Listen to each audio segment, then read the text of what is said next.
오늘 거룩한 안식일 주의 전으로 모이신 우리 모든 성도들을 환영합니다. 오늘은 또 여성 중창으로 이렇게 찬양을 해주셔서 너무너무 감사합니다. 참 아름답습니다. 이 교회가 찬양이 이렇게 풍성하면 참 좋겠습니다. 언제나 늘.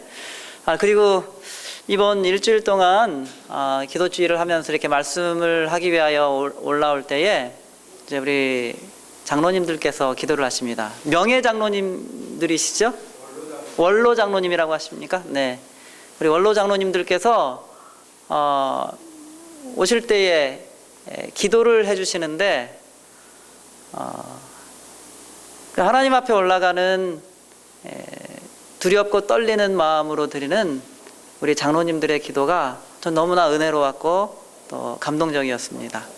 이 교회를 세우고 교회가 생기가 있고 또 하나님께서 거하시고 은혜가 충만한 것은 이렇게 오랜 세월 신앙을 하신 우리 장로님들께서 이게 기둥처럼 이렇게 버티고 계셔서 이 교회가 흔들림 없이 이렇게 있을 수 있다고 생각이 됩니다. 우리 장로님들 더 힘내시고 또 그리고 아름다운 신앙의 모본들을 많이 베풀어 주시고 선한 감화를 또 많이 끼쳐 주시기를 간절히 바랍니다.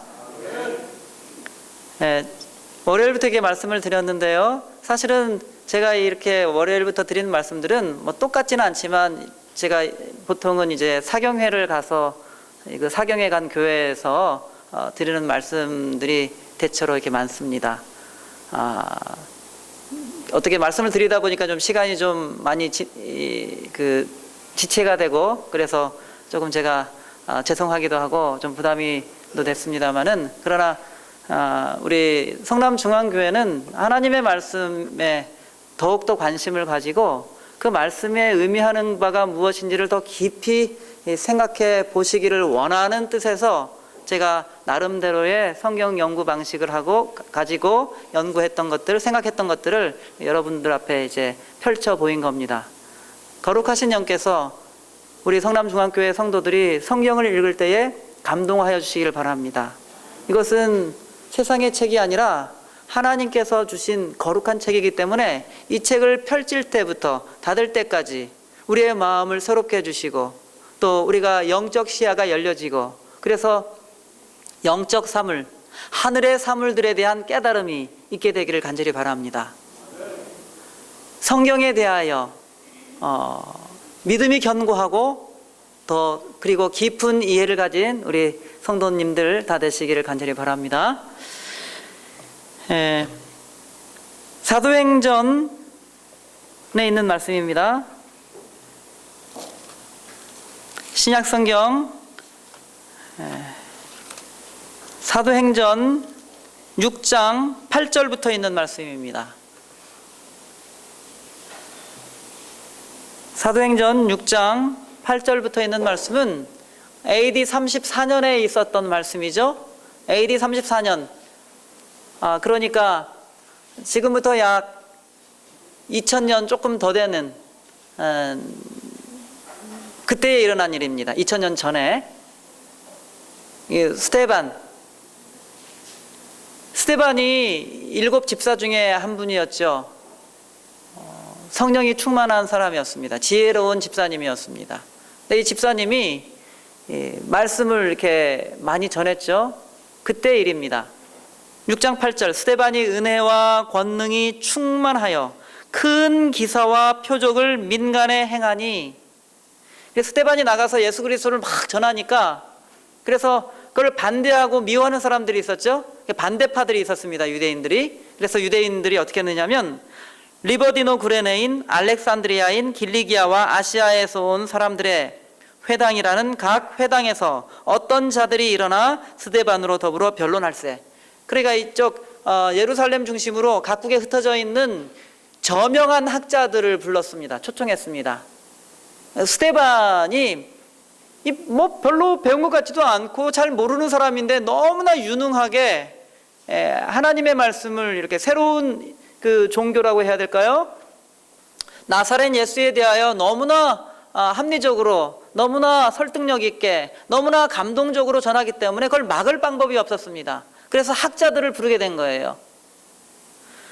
많은 학자들을 불렀는데 거기 보면 9절에 보면 어디서 온 사람이 있느냐면 길리기아가 있죠.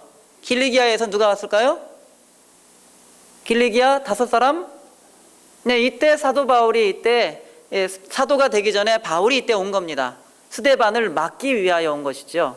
그래서 스데반이 죽을 때 거기 뭐 하고 있었습니까? 돌 맞아 죽을 때 바울이 사울이라는 이름으로 옷 맞고 있었잖아요. 거기 증인으로 서 있었습니다. 그러니까 스데반을 죽인 사람입니다. 거기에 함께 그 일을 행한 사람입니다. 그러니까 스데반의 말을 저지하기 위해 이러한 학자들을 부른 겁니다. 그런데 10절 스데반이 지혜와 성령으로 말함을 저희가 능히 당치 못하였습니다. 그래서 스데반이 이 반대를 무릅쓰고 막 말씀을 전하는데 15절 보시면 공회 중에 앉은 사람들이 다 스데반을 주목하여 보니 그 얼굴이 천사의 얼굴과 같더라. 그래서 말씀을 전하는데 그의 마지막 이 땅에서 남긴 그의 인상은 뭐냐면 천사 같은 모습이었습니다. 천사 같은 모습을 사람들의 마음에 탁 각인시켜놓고 그 다음에 죽은 거죠. 너무나 놀랍죠? 이러한 집사님들이 됐으면 좋겠지요. 스데반과 같은 집사님들이 되셨으면 좋겠습니다. 저도 스데반 같은 그러한 사람이 좀 되고 싶습니다. 우리 아이들도 그렇게 했으면 좋겠습니다. 그런데요,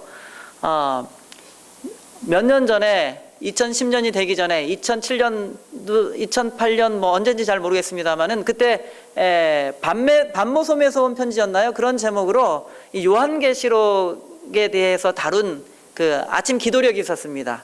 교회 지남에. 그때에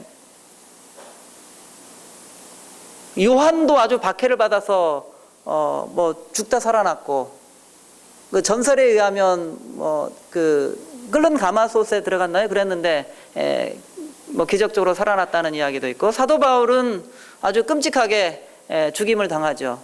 근데 그런 내용이 이렇게 나오니까 저희 큰애가 아빠 예수님 믿으면 다 이렇게 되는 거야? 그런 거예요. 무서운 거예요. 예수님 믿으면 다 죽이니까 아빠 이렇게 해서 예수님 믿어야 돼? 근데 스데반은 그렇게 죽었습니다. 돌 맞아 죽은 사람이죠. 근데 그 돌 맞아 죽을 때의 마지막 장면이 여기 나옵니다. 7장, 사도행전 7장입니다. 54절부터 보면 스데반의 죽음은 이렇게 죽을 때의 장면을 세세하게 알려준 성경 인물은 뭐 모세 정도 있고 그 다음에는 좀 간단하게 죽는 장면만 나오지 이렇게 구체적으로 좀 아주 인상적으로 나오지는 않는 것 같습니다. 사도행전 7장 54절입니다. 저희가 이 말을 듣고 마음에 찔려, 그러니까 이 스데반이 말씀을 전하니까 이 죄인들 유대인들이 아주 그냥 마음에 아주 탁 찔렸어요. 허를 찔린 겁니다.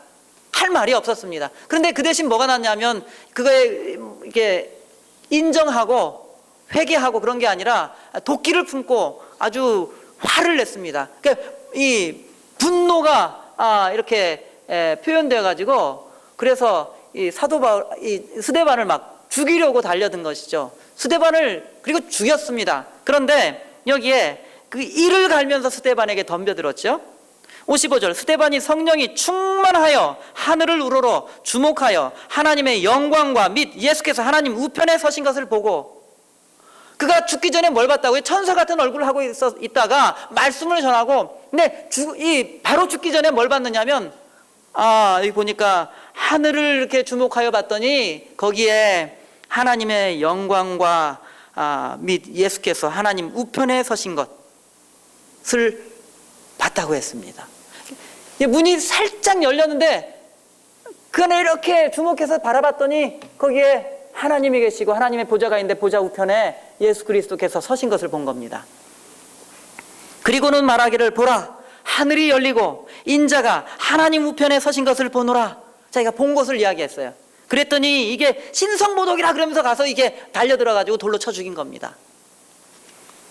자, 그런데 여기에 이 보라 하늘이 열리고 인자가 하나님 우편에 서신 것을 보노라 하고 말하면서 이게 보고 말할 때에 그 장면을 이제 사도행적에서는 어떻게 표현하고 있느냐면 이렇게 기록하고 있습니다. 이 말을 듣자, 이 스데반이 설교를 듣자 제사장들과 관원들은 미친 듯이 분노하였다. 그냥 분노가 아니에요. 광분한 겁니다. 미친 듯이, 제정신이 아닌 거예요. 그들은 인간이라기보다는 야수처럼 행동하며 이를 갈면서 스데반에게 달려들었다. 짐승처럼 달려들었다는 겁니다. 주위의 잔인한 얼굴들을 보고서 그 죄수는 자기의 운명을 알았으나, 얼굴을 딱 보니까 그러니까 이 야수처럼 짐승처럼 이렇게 덤벼드는 사람들의 얼굴을 딱 순간적으로 딱 봤더니 이게 보통 얼굴이 아닙니다. 그 얼굴에서 뭘 읽을 수가 있어요? 나의 죽음을 볼 수가 있었던 겁니다. 그 사람들의 얼굴에서. 그 죄수는 자기의 운명을 알았으나 요동하지 않았다. 죽음의 공포는 사라졌다. 그런데 죽음의 공포가 사라졌다는 거예요. 아빠, 믿으면 이렇게 죽어야 돼? 너무 무섭잖아요, 사실. 이게 일반적으로 그렇게 생각할 수밖에 없습니다. 그런데 여기 공포가 사라졌다 그랬어요. 왜 공포가 사라졌을까요? 왜냐하면 그는 분노한 제사장들이나 흥분한 폭도들을 두려워하지 않았다. 공포심이 사라졌고 두려움이 없어졌어요. 죽는 게 두렵지가 않은 겁니다. 왜요? 그의 앞에 있는 광경이 시야에서 사라졌다. 그럼 막 달려드는데 그 사람들의 얼굴을 딱 봤더니 난 죽었구나 하는 걸 딱 깨달았어요. 근데 그러는 순간에 시야의 앞에 있는 모든 시야에 보이던 것들이 다 사라져버린 겁니다. 사라졌으면 그럼 아무것도 볼 수가 없었는가? 그게 아니라 방금 우리가 성경절 읽은 것처럼 그의 앞에 하늘의 문이 조금 열렸으며, 하늘의 문이 조금 열렸다는 거예요. 안을 들여다보았을 때 조금 열려서 이렇게 쳐다봤나 봐요. 조금 열렸으면 이렇게 안 보이잖아요. 저 같으면 이렇게 봤을 것 같아요. 이 앞에 거는 다 사라져버렸으니까, 모든 위협과 공포심이 사라져버렸으니까, 그래서 너무나 원래 보고 싶었던 것이잖아요. 원래 가고 싶은 것이잖아요. 그래서 그 안이 너무 궁금해서 쳐다본 거예요. 그랬더니 안을 들여다보았을 때 그는 하나님의 궁전의 영광과, 그리고 마치 당신의 종을 붙드시고자 방금 그의 보좌에서 일어나서 계신 듯한 그리스도를 보았다 그랬습니다. 문이 살짝 열렸는데, 근데 그 사이로 하늘에 뭐가 보였다고요? 하나님의 궁전의 영광이 보였다 그랬어요. 그러니까 사람이 지금까지 보지 못한 걸 본 겁니다. 그리고는 방금 말씀하신 것처럼 예수 그리스도께서 방금 보좌에서 일어나서 계신 듯한 그리스도를 만났다. 이렇게 앉아 계시다가 돌에 맞아 죽는 순간에 하고 일어선 거예요, 예수님이. 그러니까 예수님이 그거 다 지켜보고 계셨습니다. 스데반이 당하는 모든 것, 스데반이 설교하는 모든 내용, 그걸 보고 있던 거예요, 예수 그리스도께서. 여러분, 기도해도 하나님 기도를 잘 안 들어주신다고 하는 말씀 많이 들었어요, 못 들었어요? 많이 듣기도 하셨고 직접 하시기도 하셨죠? 그렇지 않습니다. 하나님이 관심이 없으신 분이 아니에요. 하나님이 스데반이 하는 일 모두를 다 보고 계셨습니다. 그리고 죽을 때는 가만히 앉아있지를 못했어요. 그러니까 그 자리에서 일어설 수밖에 없었습니다. 일어설 때는 위급할 때 일어서는 겁니다. 그 일의 절정일 때 일어서는 거예요. 예수 그리스도께서 스데반을 돕기 위하여 일어서신 것입니다. 만약 우리가 믿음 가운데 위기에 빠질지라도, 위험한 일을 당할지라도, 어떤 사고를 당할지라도, 그때 우리가 믿음 안에 있다면 예수 그리스도께서 가만히 앉아 계실 수 있을까요? 그럴 수 없습니다. 그는 사람이시기 때문에, 완전한 사람, 인자이시기 때문에. 그래서 사람을 동정하는 마음, 사랑하는 마음, 하나님으로서 우리를 구원하시는 그 능력, 가만히 억누를 수가 없는 거예요. 하나님은, 예수 그리스도는 우리를 향한 사랑을 억누를 수가 없습니다. 그래서 가만히 앉아 계실 수가 없었던 거예요.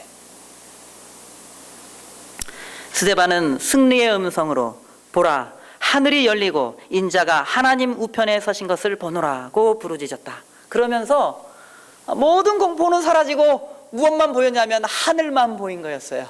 하늘의 영광과 예수 그리스도만 보였습니다.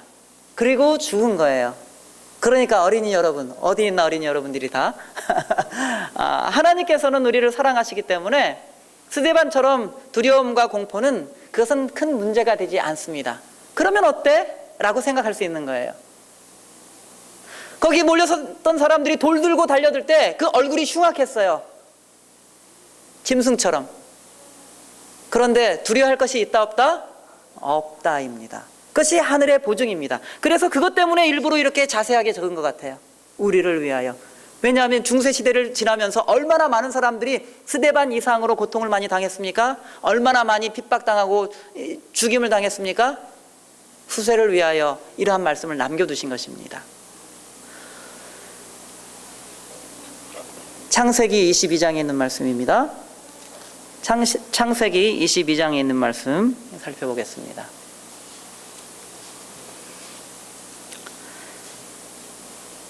창세기 22장은 정말 유명한 장입니다. 그리고 잘 읽어봐야 될 장이죠. 아브라함에 대해서 창세기는 많이 기록하고 그 다음에 야곱에 대해서 많이 기록하고 이삭은 많이 기록하지 않죠. 왜냐하면 창세기 22장에서 이삭이 할 일은 다 마쳤기 때문에 이삭에 대해서는 더 이상 기록할 필요가 없습니다. 자, 아브라함과 이삭이 무슨 일을 함께 했느냐, 여기 그 이야기가 나오는 것이죠. 그래서 여기 보면 표상학이라고 해서 여기에 가만히 보면 그리스도께서 그 죄의 짐 십자가를 지고 갈바리 언덕으로 오르시는 그 모습을 볼 수가 있지 않습니까? 여기 모리아산은 나중에 그 모리아산 위에 뭐가 지어져요? 솔로몬 성전이 지어진 장소입니다. 같은 장소예요.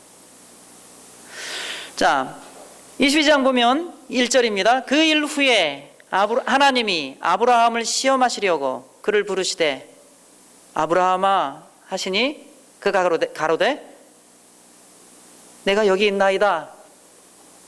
여호와께서 가라사대 네 아들 네 사랑하는 독자 이삭을 그를 데리고 모리아 땅으로 가서 내가 내게 지시하는 한 산 거기서 그를 번제로 드리라. 번제가 뭐하는 제사입니까? 양 잡아서. 네? 번제는 뭐냐? 물 뿌려서 죽여요? 태우는 겁니다. 죽인 다음에 장작불을 뜨겁게 이렇게 불 펴가지고 완전히 사루어 버리는 거예요. 그리고 남은 죄는 갖다 버립니다. 그렇죠? 그러니까 이거는 사실은 그 아버지에게 할 말은 아닙니다. 아들을 잡아 제사 드리라는 말을 하나님이 참 용감하시죠? 그 아버지에게 네 아들 잡아서 죽이고 불태워라고 했으니까 참 용감하시죠? 그렇게 아브라함한테 요구를 딱 했으니까. 근데 아브라함이 고민을 많이 했을까요? 이 고민 안 할 수가 없는 거죠.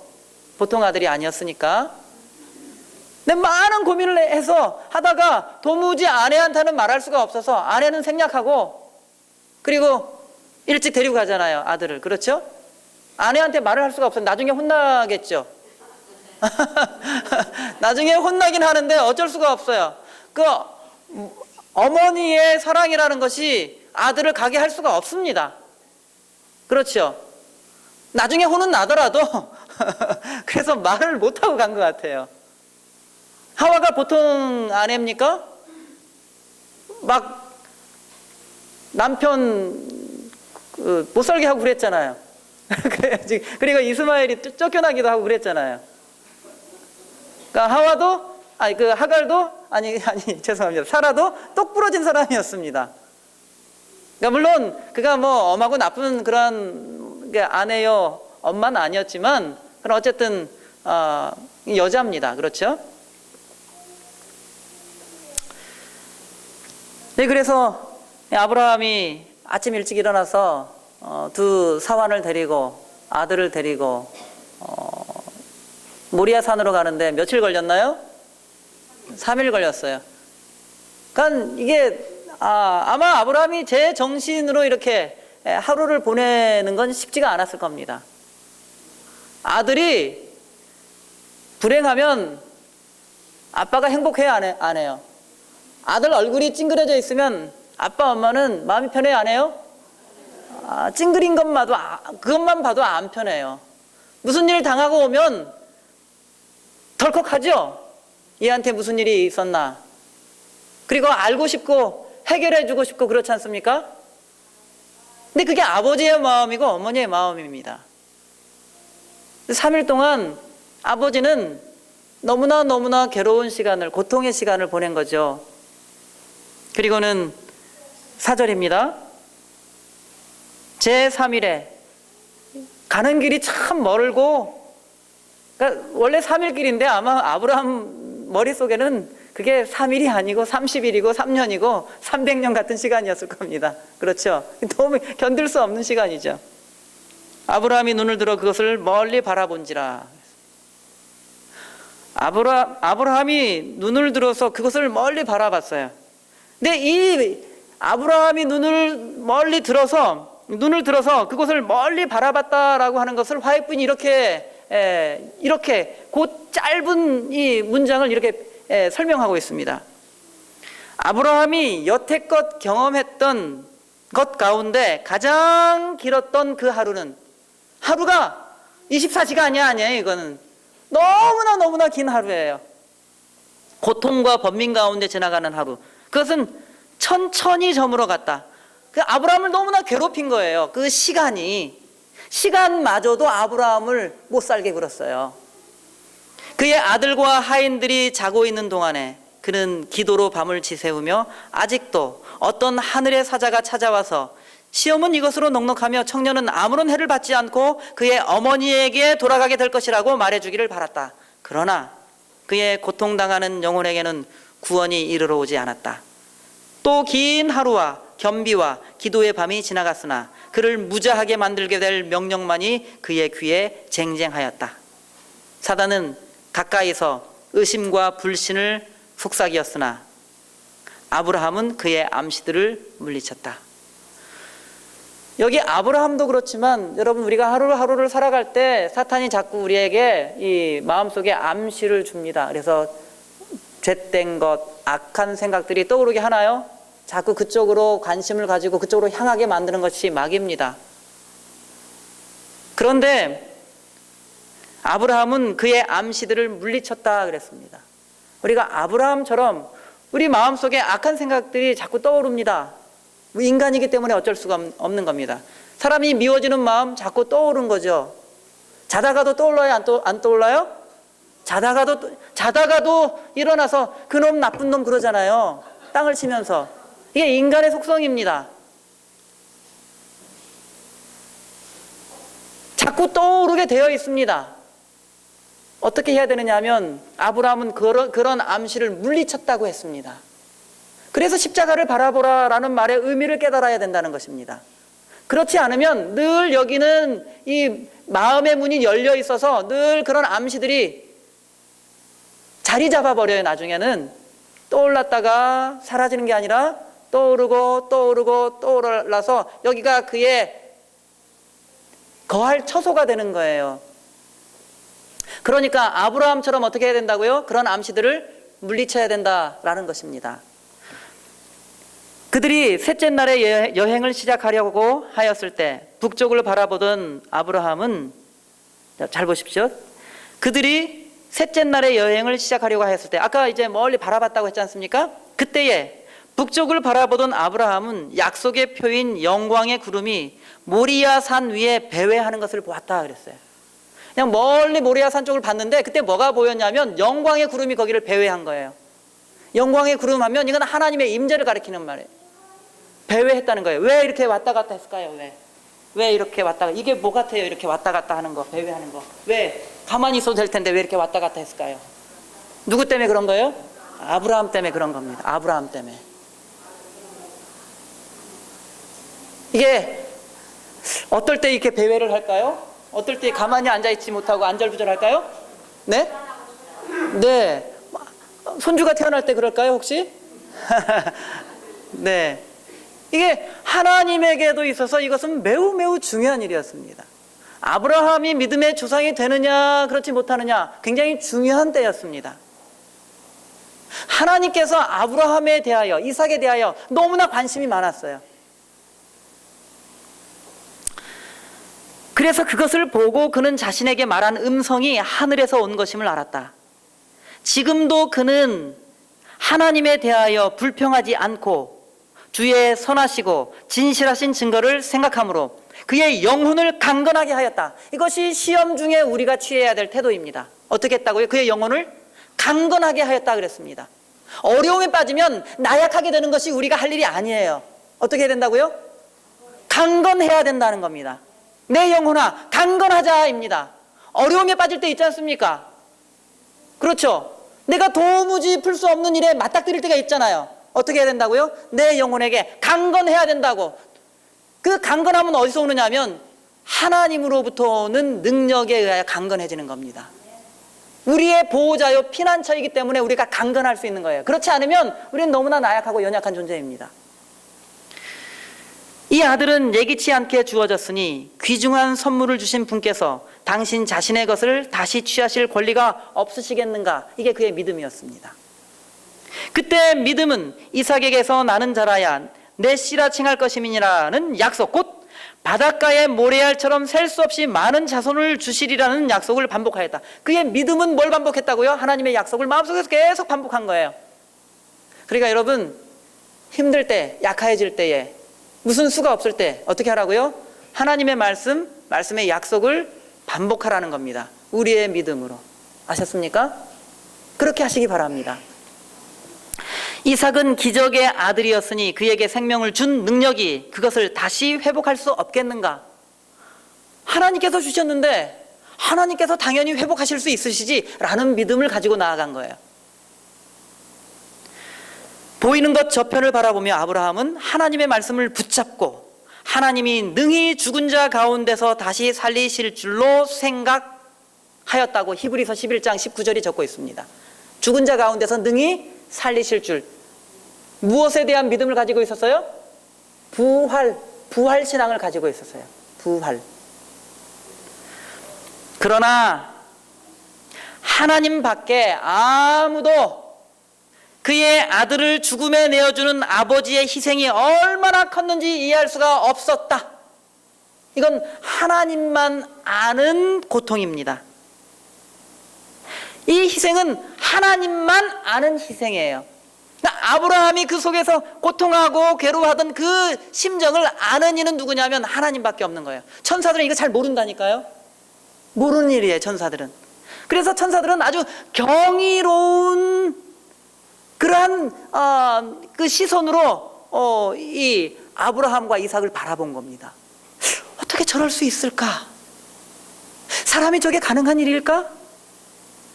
마귀는 절대 안 된다였어요. 그래서 자꾸 암시를 준 겁니다.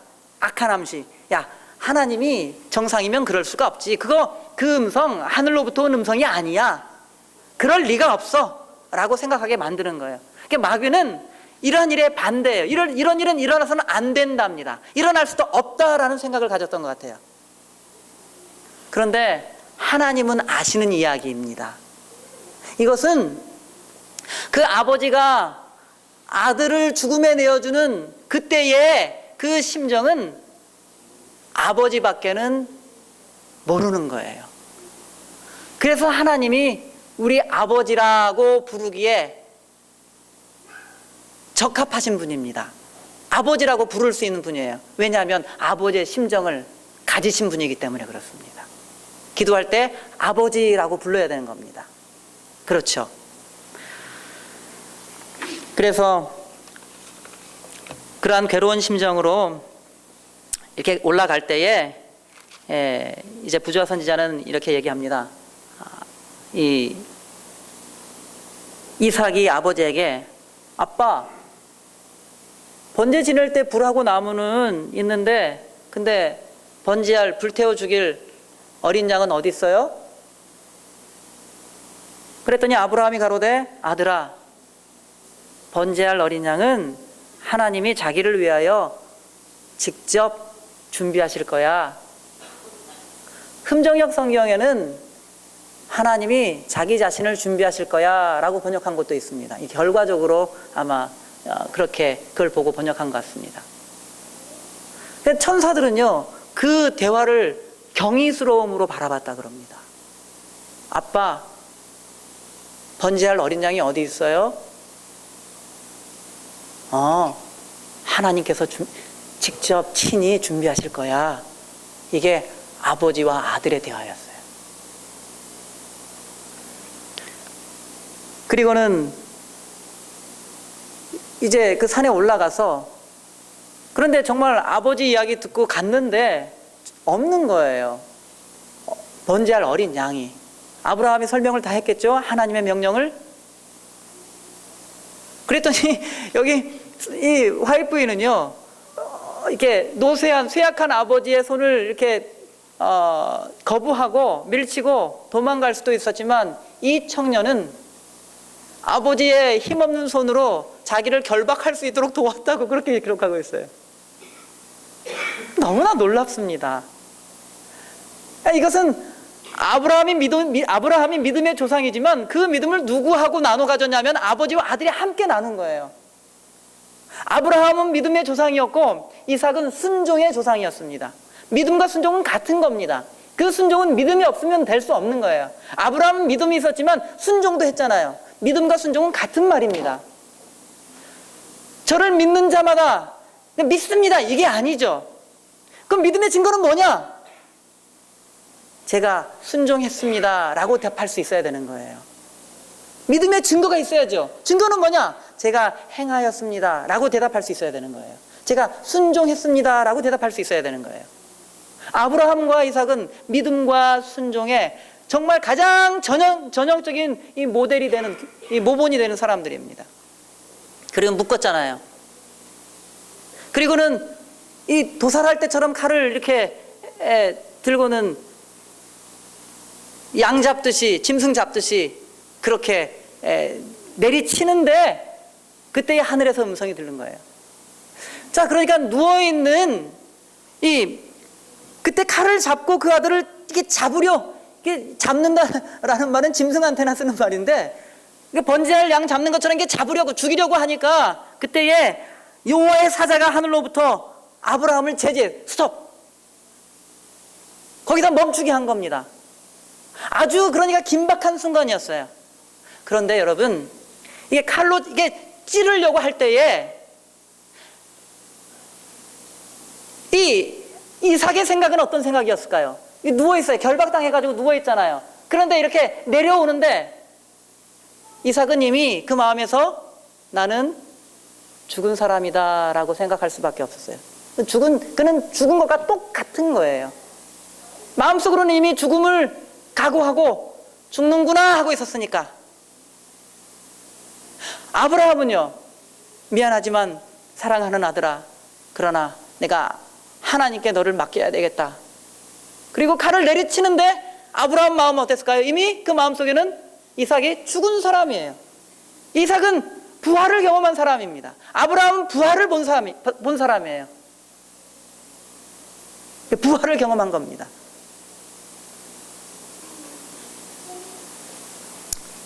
그래서 그 순간에 이 아브라함과 이삭은 죽음이 경험되어졌을 때에, 그때에 이 여호와의 사자가 하늘에서부터 그를 불러 가라사대 아브라함아 아브라함아 하시는지라.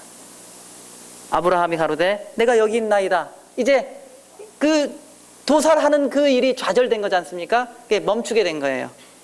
사자가 가라사대 그 아이에게 네 손을 대지 말라. 아무 일도 그에게 하지 말라. 네가 네 아들 네 독자라도 내게 아끼지 아니하였으니 내가 이제야 네가 하나님을 경외하는 줄을 아노라. 이건 너무나 경탄할 만한 일이었습니다. 천사들이 이해할 수 없었는데 그거 보면서 하나님의 사랑이 어떠한 사랑인가 그때 깨달은 거예요. 자식을 위하여 부모는 자식 때문에 죽을 수 있구나, 희생할 수 있구나라는 걸 그때 본 겁니다. 하나님이 이 세상을, 이 죄인들을 이렇게 사랑하셔서 그 아들을 주신다고 했는데 그게 무슨 의미인지를 그때 깨달은 겁니다. 천사들도. 그런데 13절 아브라함이 눈을 들어 살펴본즉 한 수양이 뒤에 있는데 뿔이 수풀에 걸렸는지라 아브라함이 가서 그 수양을 가져다가 아들을 대신하여 번제로 드렸더라. 아브라함과 이삭은 그때에 하나님의 약속하신 어린 양의 의미를 그때 배운 것입니다. 아주 절실하게. 우리의 죽음은 용납하지 아니하시고 하나님 자신이 죽으신, 하나님이 세상을 이처럼 사랑하사 독생자를 주셨으니 이는 저를 믿는 자마다, 믿고 순종하는 자마다, 믿는다라는 말은 맡긴다라는 뜻입니다. 말이 같은 말이에요. 믿는다, 맡긴다예요. 믿음은 뭐라고요? 맡기는 거예요. 누구에게요? 하나님께 맡기는 겁니다. 믿는다 하면서 내 생각대로 하는 건 맡긴 게 아니죠.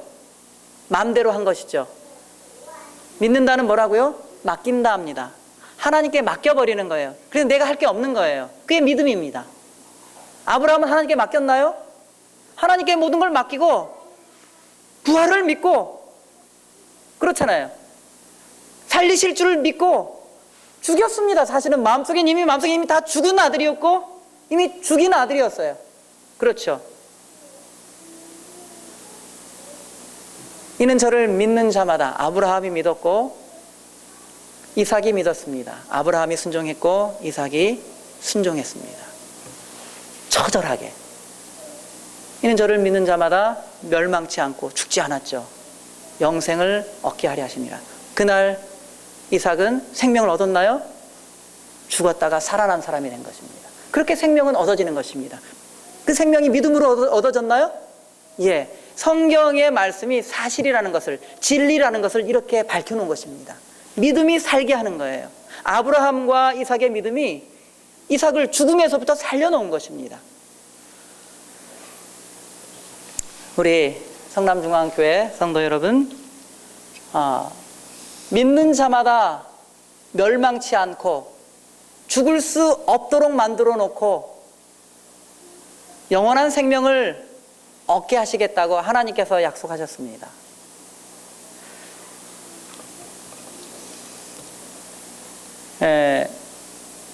하나님이 아담에게서부터 이렇게 하와를 이렇게 만드실 때에 왜 그렇게 만드셨나 모르겠어요. 따로따로 만들면 뭐 그냥 깔끔하고 좋잖아요. 갈빗대 이렇게 꺼내려면 이게 수고스럽지 않습니까? 그거 가지고 이렇게 만드셔야 되니까. 하나님께서는 매우 이게 의도적으로 하나님 일부러 이 계획이 있으셨어요. 계획적으로 만드신 겁니다.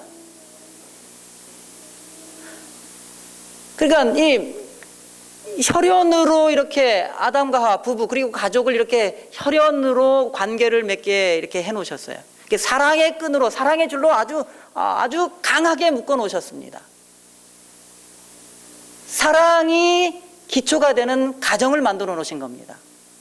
사랑에는 뭐가 포함되어 있느냐 하면 거기 희생이 있습니다. 사랑에는 거기 죄가 들어온다부터는 고통을 극복하도록 되어 있는 장치가 있습니다. 괴로움들, 어려움들을 극복하게 하는 힘이 거기에 있습니다. 하나님께서 우리에게 가족을 주셔서 하나님의 사랑이 과연 무엇인가 그렇게 알게 해 놓으신 것입니다. 여러분, 어제 말씀드린 것처럼 아내는 방해꾼이고 짐이 아니고 남편은 원수가 아니라 그를 통하여 하나님께서 우리의 구원을 위하여 세우신 특별한 방편이라는 사실을 잊지 마시기 바랍니다. 그래서 남편을 위하여, 아내를 위하여, 그리고 사랑하는 아들을 위하여, 정말 사랑하는 딸을 위하여 우리 하나님 앞에 나아가시고 온 가정이 아버지와 아들이 십자가를 경험한 것처럼 부모와 자식이, 부부가, 형제들이 십자가를 경험하게 되기를 간절히 바랍니다. 하나님의 놀라우신 은혜, 거룩한 은혜가 우리 성남중앙교회 성도들의 마음속에, 가정 안에, 이 교회에 충만히 임하시기를 간절히 바라면서 오늘 말씀을 마치겠습니다.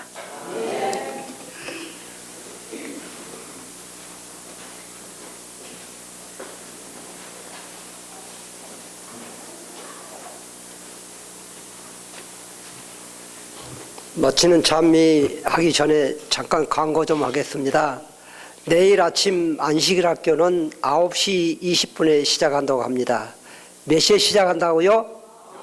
네, 감사합니다. 차가 없도록 하십시오.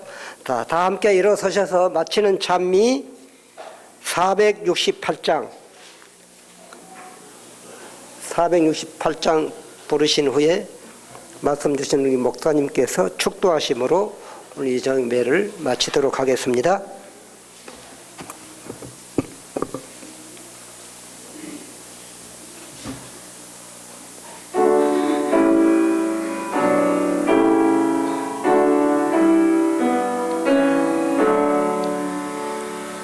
겸손히 주를 섬길 때 괴로운 일이 많으나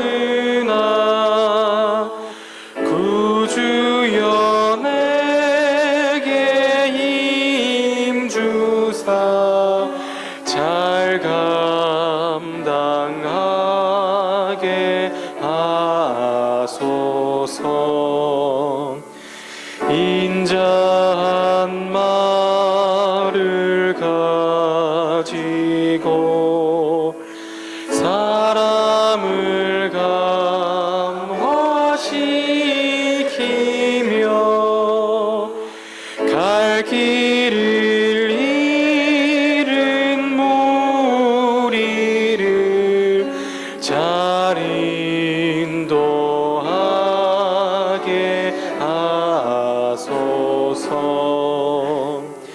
구주의 귀한 인내를 깨달아 알게 하시고 독실한 믿음 주셔서 늘 승리하게 하소서. 장래의 영광 보이사 소망이 되게 하시며 구주와 함께 살면서 참 평강 얻게 하소서.